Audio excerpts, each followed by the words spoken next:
Hello everyone, welcome to Young Traders. तर मित्रांनो, आज आपण बघणार आहोत की अप ट्रेंड आणि डाऊन ट्रेंडमध्ये पुल बॅक जी कन्सेप्ट आहे ती आहे तरी काय. आता अप ट्रेंड म्हणजेच काय की मार्केट वर जाणारे, डाऊन ट्रेंड म्हणजेच काय मार्केट खाली जाणारे. तुम्ही म्हणाल मॅम हे तर पहिलीचा मुलगासुद्धा ओळखेल की वर जाते मार्केट, अप ट्रेंड झाला, डाऊन चाललं आहे तर डाऊन ट्रेंड झाला. पण मित्रांनो, हे जेवढं दिसतं तेवढं साधं नसतं. एक पुल बॅक कन्सेप्ट असते. ज्यावेळेस मार्केटला वर जायचं असतं ना, तर ते वर जातं, पण काही अंशी ते थोडंसं खाली येतं, परत वर जातं, परत खाली येतं. आणि जे थोडंसं खाली येतं ना, तिथेच आपल्याला वाटतं भाई आणि रेजिस्टन्स घेतला आहे आणि आपण पुट बाय करतो आणि इथेच मित्रांनो आपली गाडी फसते. आता पुलबॅक आहे तरी काय मित्रांनो, मार्केटला जायचं असतं वरती, परंतु मार्केट हे सरळ साध्या पावलांनी वर जात नसतं.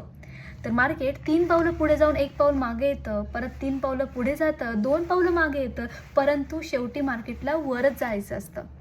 त्यामुळे हे खूप जास्त महत्त्वाचं आहे. आता तुम्ही मला प्रश्न विचाराल, मॅम हे ओळखायचं कसं की इथे पुल बॅकिंग आहे.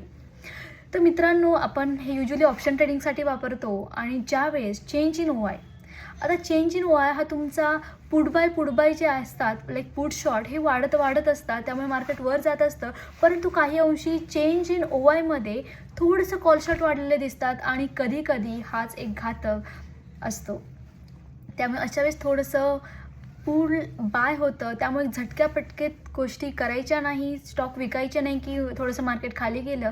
जस्ट थोडंसं OI ॲनालिसिस आणि MACDकडे थोडंसं लक्ष दिलं ना, तर इझिली तुम्ही पुल बॅक जे आहे ते इझिली ओळखू शकताय आणि प्रॉफिट मनी.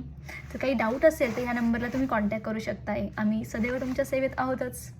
आणि खरंच तुम्हाला हे व्हिडिओ आवडत असतील तर जरूर लाईक, कमेंट, सबस्क्राईब करत राहा, तुमच्या मित्रांना पाठवत राहा. Thank you so much.